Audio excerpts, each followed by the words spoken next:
Hello, my love. Hello, hello, hello, sweet sister. Welcome to Module 7 inside of Sacred Slut. This module is called Loving Her. Loving her. The Sacred Slut, which is you. Which is me, which is your mother and your sister and your friend. As we have learned in this course, the Sacred Slut is not just some mythical, archetypal energy that exists outside of you somewhere out there. She is an aspect of you. She lives inside of you. She is also an aspect that lives in other women, in other sisters, right? She is also an aspect of the femme archetypal pantheon that has been greatly misunderstood within ourselves and by society, right? As we've covered earlier on in this course. This, what I'm about to share, makes my heart break, but I need to share this sobering truth. Lots of times, the reason why it is actually unsafe to express our sacred slut isn't because of the patriarchy or male identifying individuals. It is sometimes, right? But at times, the lack of safety is actually coming from inside of us or from other femme identifying individuals. We are the ones making it unsafe to express the sacred slut. And the analogy that I like to use for my fellow horror movie fans is the call is coming from inside the house. We have been so seeped and steeped and brainwashed in the beliefs of this society and culture that we have internalized our fear of the sacred slut. So when we see her in ourselves or in other women, we sometimes react in unloving ways, particularly before we've done the work that we're doing here in this container. So reacting in unloving ways looks like jealousy, condemnation, anger, disgust, judgment, etc. Because that is how we have been trained. And I want you to be so loving and compassionate to this part of yourself as we work with her, because she is doing what she has been taught to do. And she's been taught to act in these ways, likely by people that she loves and respects very much, which makes it all the more confusing. This is the beautiful and sometimes harmful bit about being human. We are so incredibly wired for belonging and connection that we often absorb beliefs that are not actually representative of what we truly believe to be true, right? We absorb the beliefs of our, in older times, of our tribe, of our people, because to be outcast is to, was to potentially die, right? If you didn't have the support of your tribe back in tribal culture days, there's a really good chance that you were going to die. And so we're incredibly hardwired for groupthink, for absorbing the beliefs of the major part of our society. And that's a beautiful thing because we're wired for connection, and it can be incredibly harmful. So even though intellectually, my love, you might say, and you're here, so I would imagine that intellectually you might say, of course I support women. Of course I want them to be in their power. However, there might be places inside of you below the intellectual conscious thought that secretly fear femme power, femme pleasure, femme embodiment. And that is that deep internalized distortion, courtesy of our society. It is an ugly truth, my love, to admit that we might be contributing to our own repression and oppression. And this piece of the work takes a lot of self-compassion and honesty. But here in this moment, in the compassion and safety of this sacred container, can you really do this? Really think of this. Can you think of a time when you saw another woman embodying any aspects of the sacred slut archetypal energies and reacted in an unloving way because of your societal programming? So, for example, maybe you saw a woman on Instagram who holds different boundaries than you around the way she displays her body. And maybe that triggered something in you. So the old paradigm response to this is to reactively project your own discomfort onto her, onto this woman, to make this about her, to make her wrong and you right, and let her own your discomfort. Do you feel the energy of that? Now, feel the energy of this. The new paradigm way, the way that we are striving for as conscious femme community, is to recognize this other individual as a completely separate and sovereign human being with bodily autonomy who gets to define and determine her own boundaries.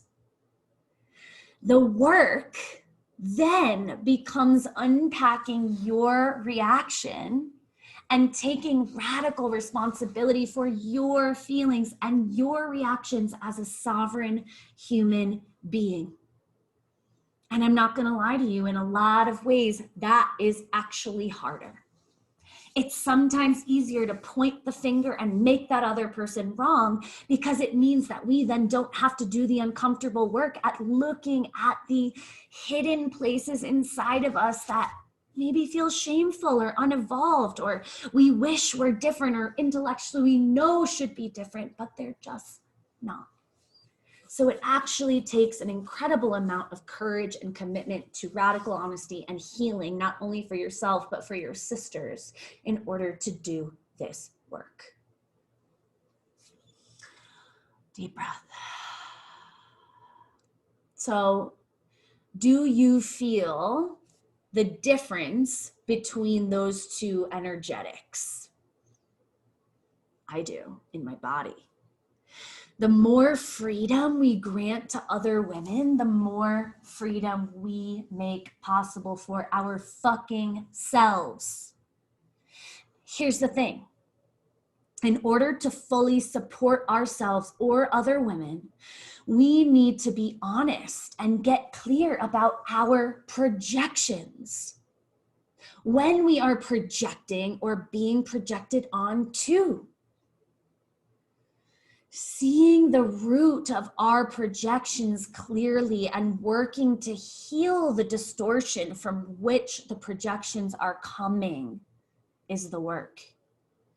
Taking radical responsibility for our own distortion and doing the work to heal it instead of projecting it onto the other women and therefore shrinking them. And let me be crystal fucking clear with you. Shrinking another woman is shrinking yourself, because we are only as free as our most repressed sister. So every time you make another woman small, you are making yourself small. You are making your daughter small. You are making your sister. You are making your mother, your grandmother small.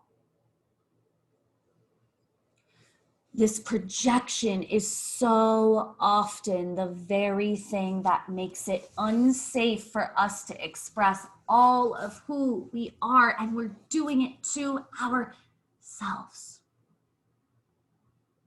We are contributing to our own repression, sisters.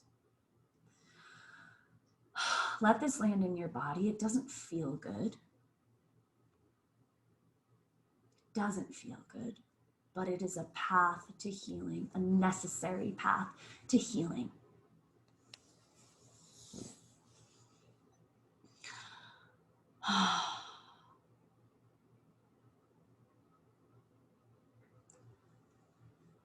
The other side of this coin is being on the receiving end of projection. So here's a somewhat frightening and sobering question to consider. How much of who you are, how you view yourself, and therefore how you show up in the world is based on inherited beliefs and projections of others? Like, really, stop for a moment. Grab a pen and paper and fucking list out the beliefs you hold about yourself that have been inherited through the projections of others. Write them down right now. Then consider, how do these beliefs affect how you do or do not show up in the world? Again, write these down to get clear, and it's not fun to look at, but it's necessary. Write this down. And then next to each inherited belief, write down how you do or don't show up in the world based off of this inherited belief. Okay, so just to reiterate. Now, consider how your life might look and feel different if you did not own these projections.